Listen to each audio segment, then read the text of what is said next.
بسم الله الرحمن الرحيم. يا أيها الذين آمنوا أوفوا بالعقود أحلت لكم بهيمة الأنعام إلا ما يتلى عليكم غير محل الصيد وأنتم حرم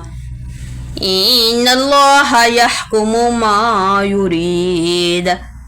يا أيها الذين آمنوا لا تحلوا شعائر الله ولا الشهر الحرام ولا الهدي ولا القلائد ولا آمين البيت الحرام يبتغون فضلا من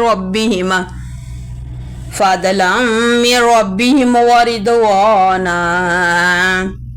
وإذا حللتم فاصطادوا ولا يجرمنكم شنآن قوم أن صدوكم عن المسجد الحرام أن تعتدوا وتعاونوا على البر والتقوى ولا تعاونوا على الإثم والعدوان واتقوا الله إن الله شديد العقاب. حرمت عليكم الميتة والدم ولحم الخنزير وما أحل لغير الله به والمنخنقة والموقوذة والمتردية والنطيحة وما أكل السبوع إلا ما زكيتم وما ذبح على النصب وأن تستقسموا بالأزلام ذلكم فسق.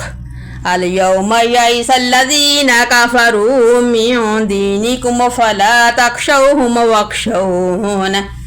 اليوم أكملت لكم دينكم وأتممت عليكم نعمتي ورضيت لكم الإسلام دينا. فمن اضطر في مخمصة غير متجانف لإثم فإن الله غفور رحيم. يسألونك ماذا أحل لهم قل أحل لكم الطيبات وما علمتم من الجوارح مكلبين تعلمونهن مما علمكم الله فكلوا مما أمسكن عليكم واذكروا اسم الله عليه واتقوا الله إن الله سريع الحساب. اليوم أحل لكم الطيبات وطعام الذين أوتوا الكتاب حل لكم وطعامكم حل لهم والمحصنات من المؤمنات والمحصنات من الذين أوتوا الكتاب من قبلكم إذا آتيتموهن أجورهن محسنين غير مسافحين ولا متخذي أخدان ومن يكفر بالإيمان فقد حبط عمله وهو في الآخرة من الخاسرين. يا أيها الذين آمنوا إذا قمتم إلى الصلاة فاغتسلوا وجوهكم وأيديكم إلى المرافق وامسحوا برؤوسكم وأرجلكم إلى الكعبين وإن كنتم جنبا فاطهروا وإن كنتم مرضى على سفر أو جاء أحد منكم من الغائط أو لامستم النساء فلم تجدوا ماء فتيمموا صعيدا طيبا فامسحوا بوجوهكم وأيديكم منه ما يريد الله ليجعل عليكم من حرج ولكن يريد ليطهركم وليتم نعمته عليكم لعلكم تشكرون. واذكروا نعمة الله عليكم وميثاقه الذي وثقكم به إذ قلتم سمعنا وأطعنا واتقوا الله إن الله عليم بذات الصدور. يا أيها الذين آمنوا كونوا قوامين لله شهداء بالقسط ولا يجرمنكم شنآن قوم على ألا تعدلوا اعدلوا هو أقرب للتقوى واتقوا الله إن الله خبير بما تعملون وعد الله الذين آمنوا وعملوا الصالحات لهم مغفرة وأجر عظيم والذين كفروا وكذبوا بآياتنا أولئك أصحاب الجحيم يا أيها الذين آمنوا اذكروا نعمة الله عليكم إذا هم قوم أن يبسطوا إليكم أيديهم فكف أيديهم عنكم واتقوا الله وعلى الله فليتوكل المؤمنون ولقد أخذ الله ميثاق بني إسرائيل وبعثنا منهم 12 نقيبا وقال الله إني معكم لئن أقمتم الصلاة وآتيتم الزكاة وآمنتم برسلي وعزرتموهم وأقرضتم الله قرضا حسنا لأكفرن عنكم سيئاتكم ولأدخلنكم جنات تجري من تحتها الأنهار فمن كفر بعد ذلك منكم فقد ضل سواء السبيل فبما نقضهم ميثاقهم لعناهم وجعلنا قلوبهم قاسية يحرفون الكلم عن مواضعه ونسوا حظا مما ذكروا به ولا تزال تطلع على خائنة منهم إلا قليلا منهم فاعف عنهم واصفح إن الله يحب المحسنين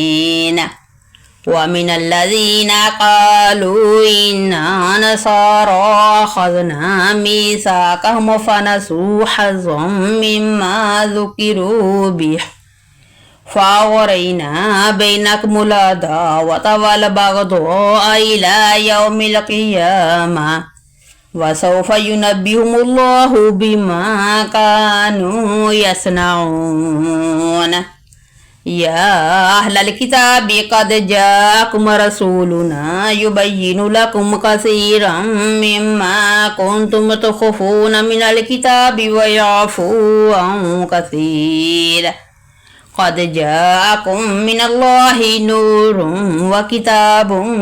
مبين يهدي بالله من اتبع رضوانه سبل السلام ويخرجهم من الظلمات إلى النور بإذنه ويهديهم إلى صراط مستقيم لقد كفر الذين قالوا إن الله هو المسيح ابن مريم قل فمن يملك من الله شيئا إن أراد أن يهلك المسيح ابن مريم وأمه ومن في الأرض جميعا ولله ملك السماوات والأرض وما بينهما يخلق ما يشاء والله على كل شيء قدير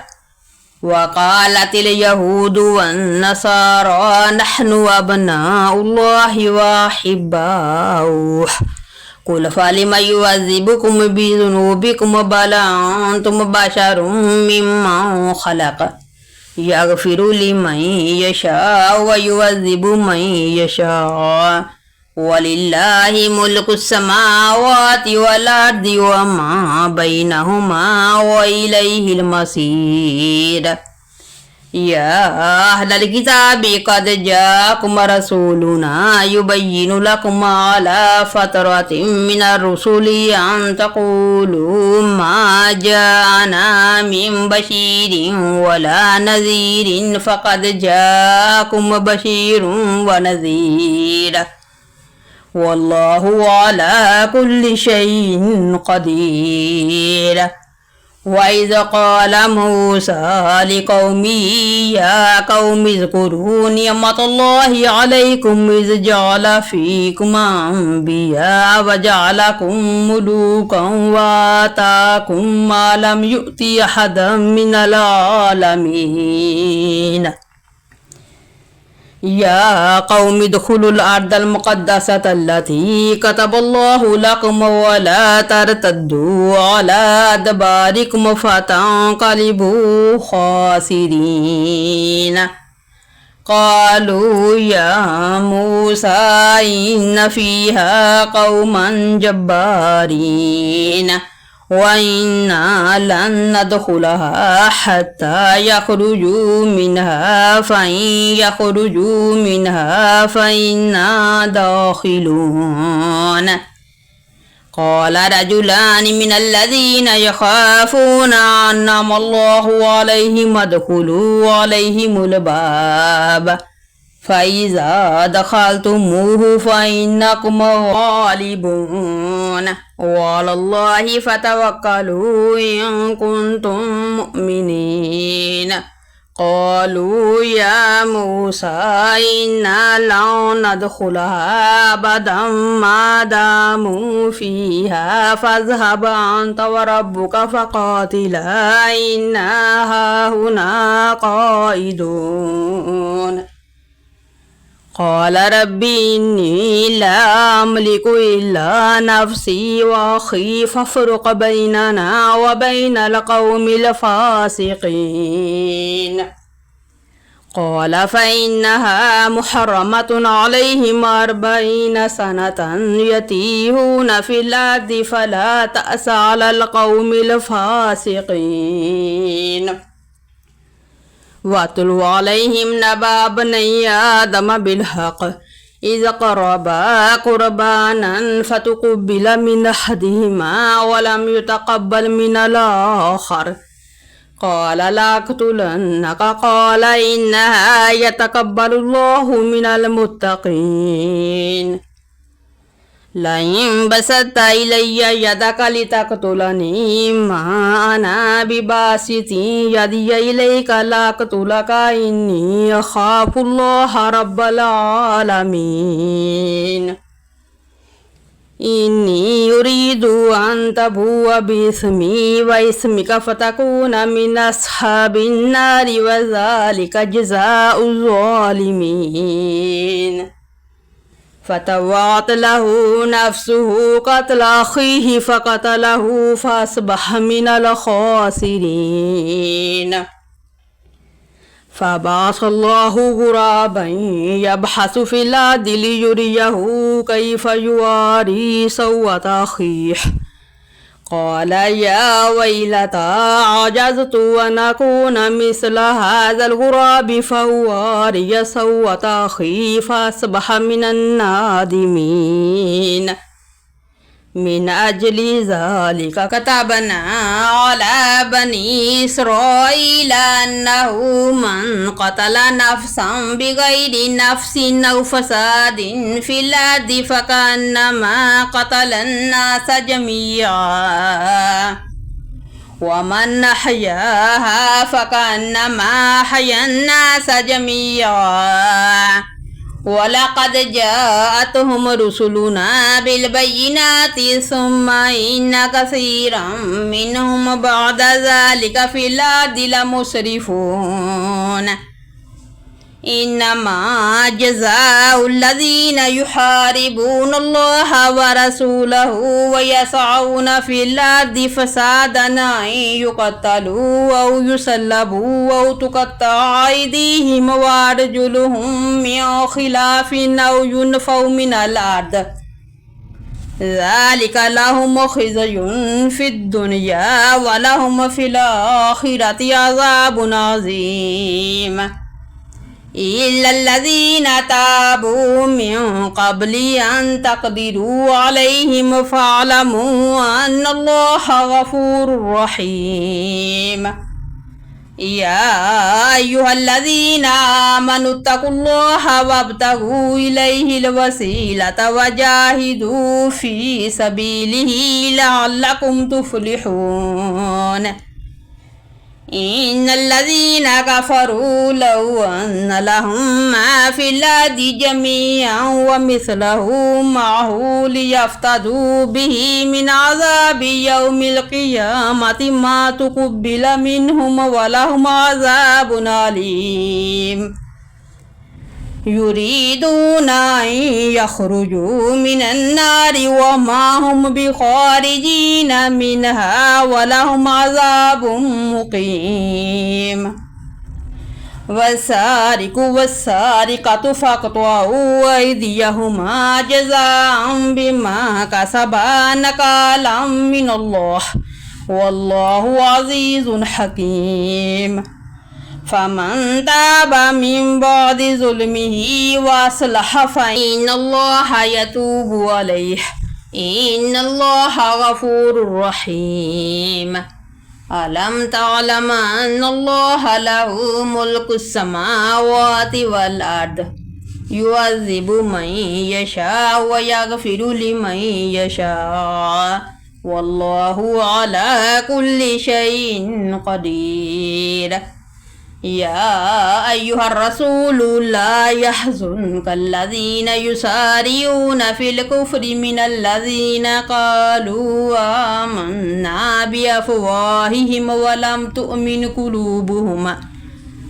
ومن الذين هادوا سماعون للكذب سماعون لقوم آخرين لم يأتوك يحرفون الكلم من بعد مواضعه يقولون إن أوتيتم هذا فخذوه وإن لم تؤتوه فاحذروا ومن يرد الله فتنته فلن تملك له من الله شيئا أولئك الذين لم يرد الله أن يطهر قلوبهم لهم في الدنيا خزي ولهم في الآخرة عذاب عظيم سماعون للكذب يقالون للسحت فإن جاءوك فاحكم بينهم أو أعرض عنهم وإن تعرض عنهم فلن يضروك شيئا وإن حكمت فاحكم بينهم بالقسط إن الله يحب المقسطين وكيف يحكمونك وعندهم التوراة فيها حكم الله ثم يتولون من بعد ذلك وما أولئك بالمؤمنين إنا أنزلنا التوراة فيها هدى ونور يحكم بها النبيون الذين أسلموا للذين هادوا وربانيون والأحبار بما استحفظوا من كتاب الله وكانوا عليه شهداء فلا تخشوا الناس واخشوني ولا تشتروا بآياتي ثمنا قليلا ومن لم يحكم بما أنزل الله فأولئك هم الكافرون وكتبنا عليهم فيها أن النفس بالنفس والعين بالعين والأنف بالأنف والأذن بالأذن والسن بالسن والجروح قصاص فمن تصدق به فهو كفارة الله ومن لم يحكم بما أنزل الله فأولئك هم الظالمون وقفينا على آثارهم بعيسى ابن مريم مصدقا لما بين يديه من التوراة وآتيناه الإنجيل فيه هدى ونور مصدقا لما بين يديه من التوراة وهدى وموعظة للمتقين وليحكم أهل الإنجيل بما أنزل الله فيه ومن لم يحكم بما أنزل الله فأولئك هم الفاسقون وأنزلنا إليك الكتاب بالحق مصدقا لما بين يديه من الكتاب ومهيمنا عليه فاحكم بينهم بما أنزل الله ولا تتبع أهواءهم عما جاءك من الحق لكل جعلنا منكم شرعة ومنهاجا ولو شاء الله لجعلكم أمة واحدة ولكن ليبلوكم فيما آتاكم فاستبقوا الخيرات إلى الله مرجعكم جميعا فينبئكم بما كنتم فيه تختلفون ونحكم بينهم بما أنزل الله ولا تتبع أهواءهم واحذرهم أن يفتنوك عن بعض ما أنزل الله إليك فإن تولوا فاعلم أنما يريد الله أن يصيبهم ببعض ذنوبهم وإن كثيرا من الناس لفاسقون أفحكم الجاهلية يبغون ومن أحسن من الله حكما لقوم يوقنون يا أيها الذين آمنوا لا تتخذوا اليهود والنصارى أولياء بعضهم أولياء بعض ومن يتولهم منكم فإنه منهم إن الله لا يهدي القوم الظالمين فترى الذين في قلوبهم مرض يسارعون فيهم يقولون نخشى أن تصيبنا دائرة فعسى الله أن يأتي بالفتح أو أمر من عنده فيصبحوا على ما أسروا في أنفسهم نادمين ويقول الذين آمنوا وهؤلاء الذين أقسموا بالله جهد أيمانهم إنهم لمعكم حبطت أعمالهم فأصبحوا خاسرين يا أيها الذين آمنوا من يرتد منكم عن دينه فسوف يأتي الله بقوم يحبهم ويحبونه وذلة على المؤمنين عزة على الكافرين يجاهدون في سبيل الله ولا يخافون لومة لائمة ذلك فضل الله يؤتيه من يشاء والله واسع عليم إنما وليكم الله ورسوله والذين آمنوا الذين يقيمون الصلاة ويؤتون الزكاة وهم راكعون ومن يتول الله ورسوله والذين آمنوا فإن حزب الله هم الغالبون يا أيها الذين آمنوا لا تتخذوا الذين اتخذوا دينكم هزوا ولعبا من الذين أوتوا الكتاب من قبلكم والكفار أولياء واتقوا الله إن كنتم مؤمنين وإذا ناديتم إلى الصلاة اتخذوها هزوا ولعبا ذلك بأنهم قوم لا يعقلون قل يا أهل الكتاب هل تنقمون منا إلا أن آمنا بالله وما أنزل إلينا وما أنزل من قبل وأن أكثرهم فاسقون قل هل ننبئكم بشر من ذلك مثوبة عند الله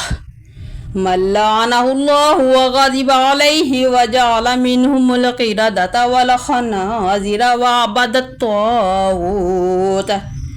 أولئك شر مكانا وأضل عن سواء السبيل وإذا جاءوكم قالوا آمنا وقد دخلوا بالكفر وهم قد خرجوا به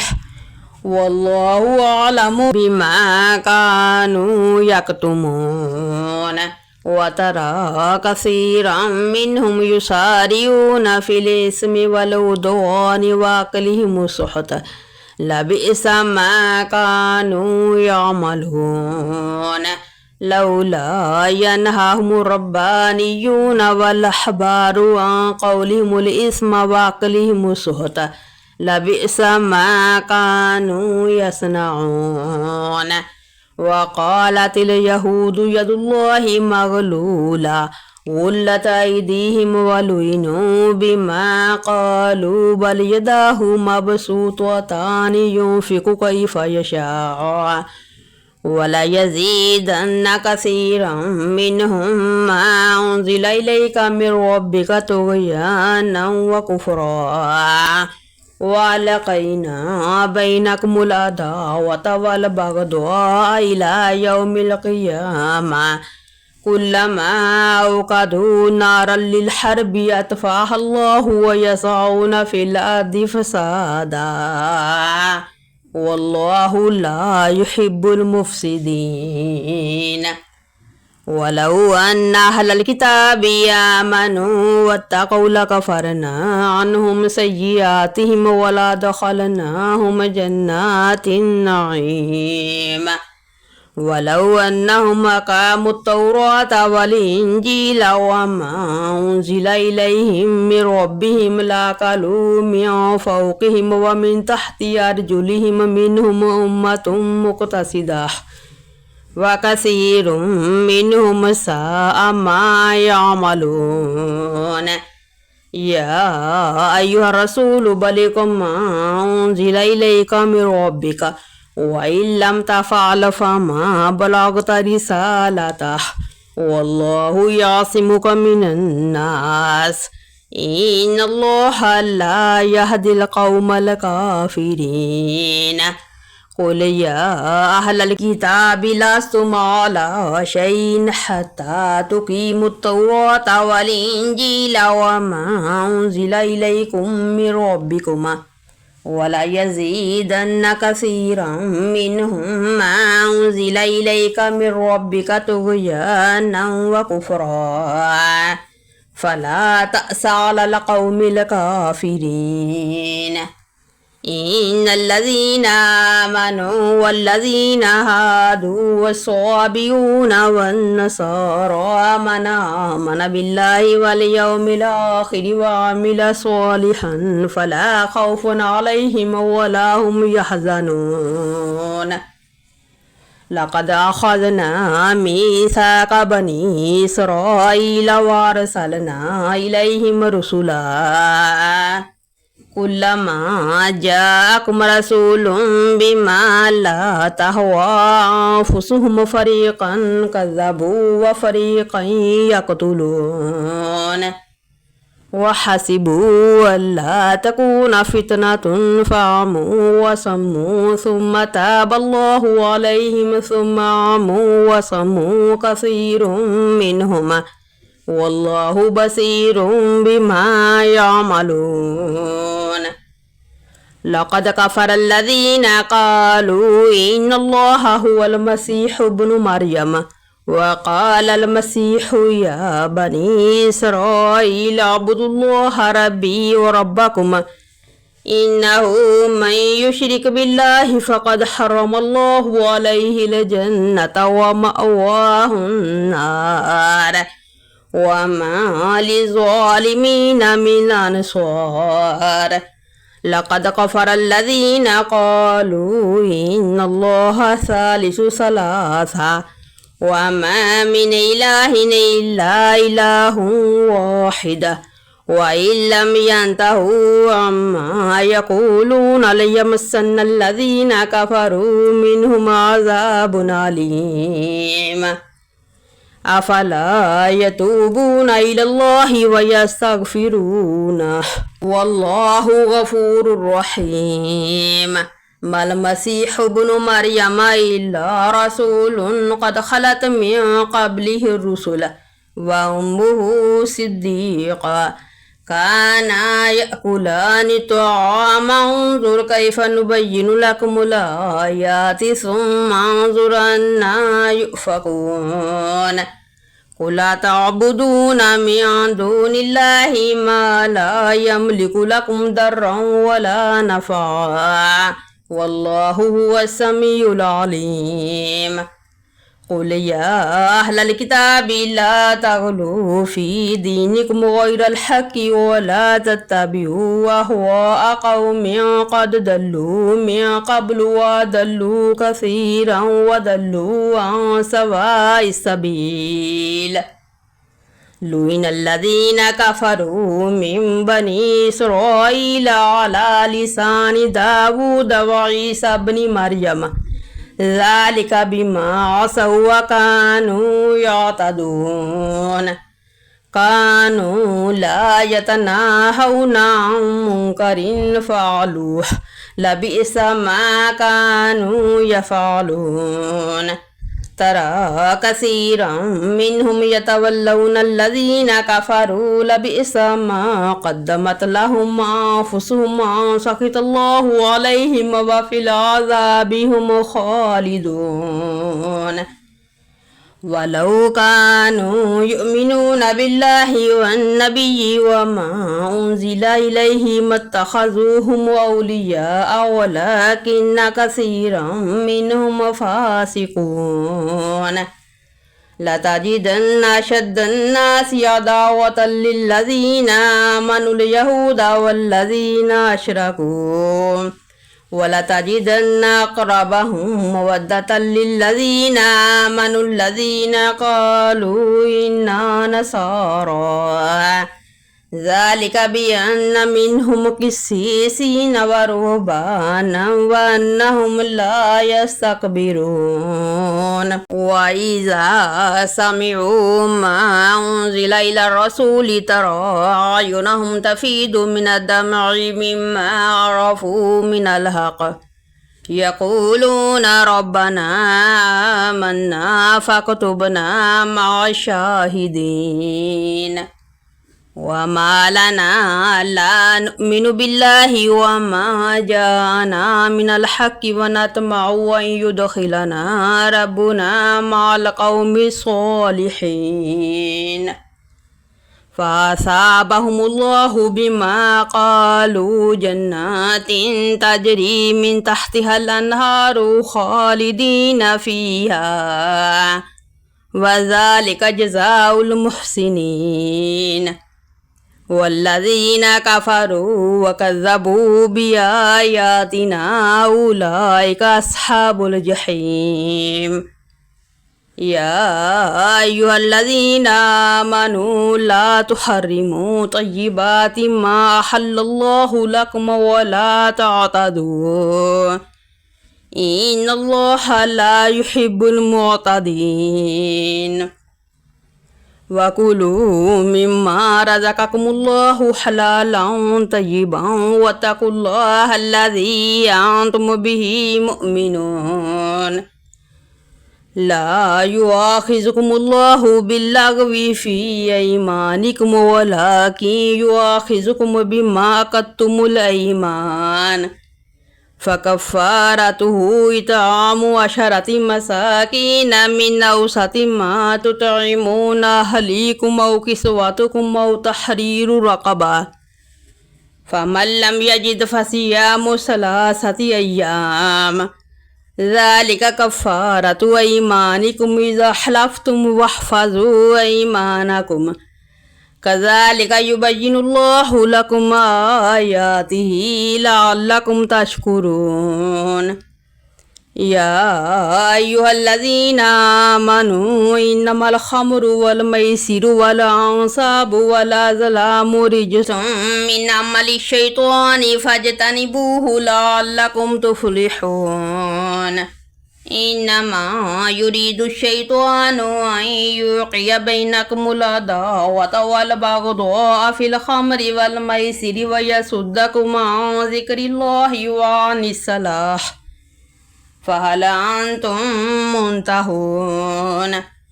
وأطيعوا الله وأطيعوا الرسول فاحذروا فإن توليتم فاعلموا أنما على رسولنا البلاغ المبين ليس على الذين آمنوا وعملوا الصالحات جناح فيما طعموا إذا ما اتقوا وآمنوا وعملوا الصالحات ثم اتقوا وآمنوا ثم اتقوا وأحسنوا والله يحب المحسنين يا أيها الذين آمنوا ليبلونكم الله بشيء من الصيد تناله أيديكم ورماحكم وليعلم الله من يخافه بالغيب فمن يعتدى بعد ذلك فله عذاب أليم يا أيها الذين آمنوا لا تقتلوا الصيد وأنتم حرم ومن قتله منكم متعمدا فجزاء مثل ما قتل من النعم يحكم به ذوى عدل منكم هديا بالغ الكعبة أو كفارة طعام مساكين أو عدل ذلك صياما ليذوق وبال أمره عفى الله عما سلف ومن عاد فينتقم الله منه والله عزيز ذو انتقام أحل لكم صيد البحر وطعامه متاعا لكم وللسيارة وحرم عليكم صيد البر ما دمتم حرما واتقوا الله الذي إليه تحشرون جعل الله الكعبة البيت الحرام قياما للناس والشهر الحرام والهدي والقلائد ذلك لتعلموا أن الله يعلم ما في السماوات وما في الأرض وأن الله بكل شيء عليم اعلموا أن الله شديد العقاب وأن الله غفور رحيم ما على الرسول إلا البلاغ والله يعلم ما تبدون وما تكتمون قل لا يستوي الخبيث والطيب ولو أعجبك كثرة الخبيث فاتقوا الله يا أولي الألباب لعلكم تفلحون يا أيها الذين آمنوا لا تسألوا عن أشياء إن تبد لكم تسؤكم وإن تسألوا عنها حين ينزل القرآن تبد لكم عفى الله عنها والله غفور حليم قد سألها قوم من قبلكم ثم أصبحوا بها كافرين ما جعل الله من بحيرة ولا سائبة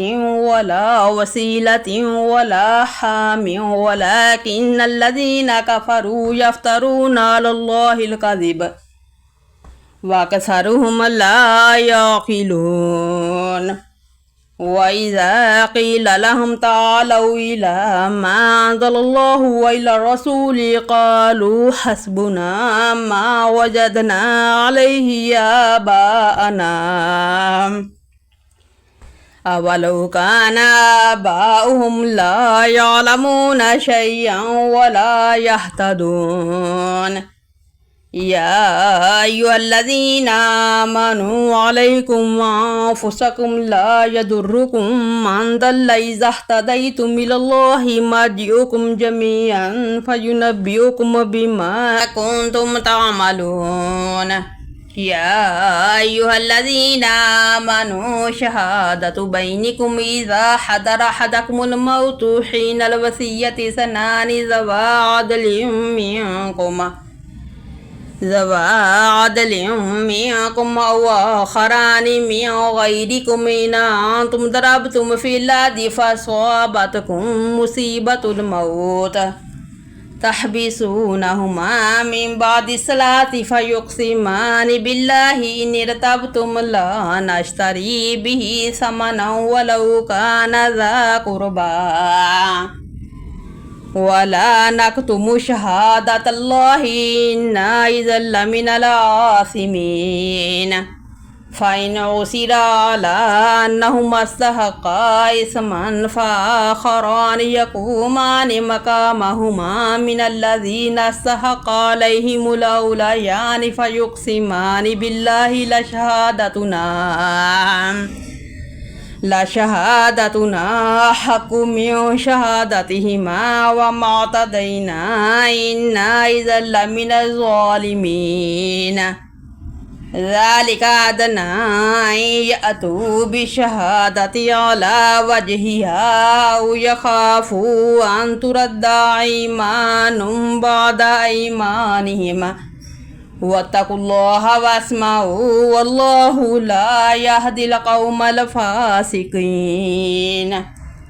يوم يجمع الله الرسل فيقول ماذا أجبتم قالوا لا علم لنا إنك أنت علام الغيوب. إذا قال الله يا عيسى ابن مريم اذكر نعمتي عليك وعلى والدتك إذ أيدتك بروح القدس تكلم الناس في المهد وكهلا وإذ علمتك الكتاب والحكمة والتوراة والإنجيل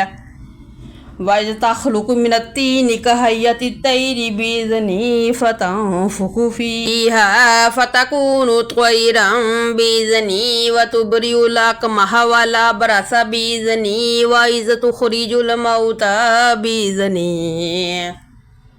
وإذ كففت بني إسرائيل عنك إذ جئتهم بالبينات فقال الذين كفروا منهم إن هذا إلا سحر مبين. وإذ أوحيت إلى الحواريين أن آمنوا بي وبرسولي قالوا آمنا واشهد بأننا مسلمون.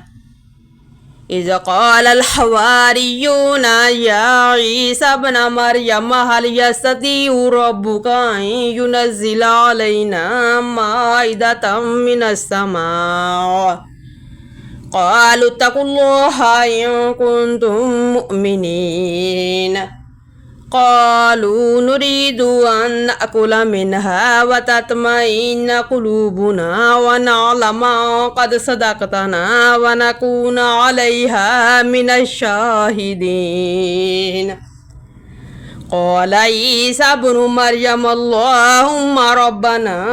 أنزل علينا مائدة من السماء تكون لنا عيدا لأولنا وآخرنا وآية منك وارزقنا وأنت خير الرازقين. قال الله إني منزلها عليكم فمن يكفر بعد منكم فإني أعذبه عذابا لا أعذبه أحدا من العالمين.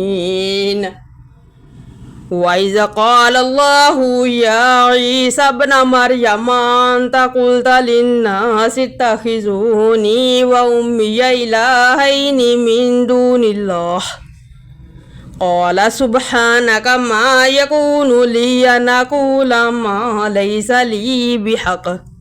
إن كنت قلته فقد علمته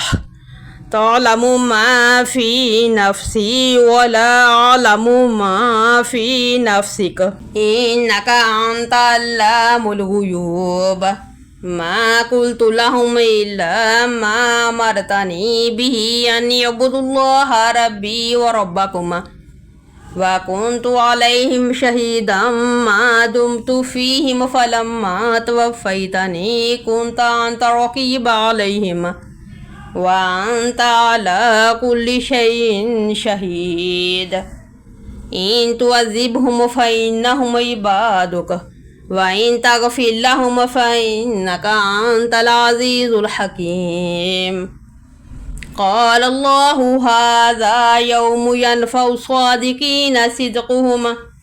لهم جنات تجري من تحتها الأنهار خالدين فيها أبدا رضي الله عنهم ورضوا عنه ذلك الفوز العظيم لله ملك السماوات والأرض وما فيهن وهو على كل شيء قدير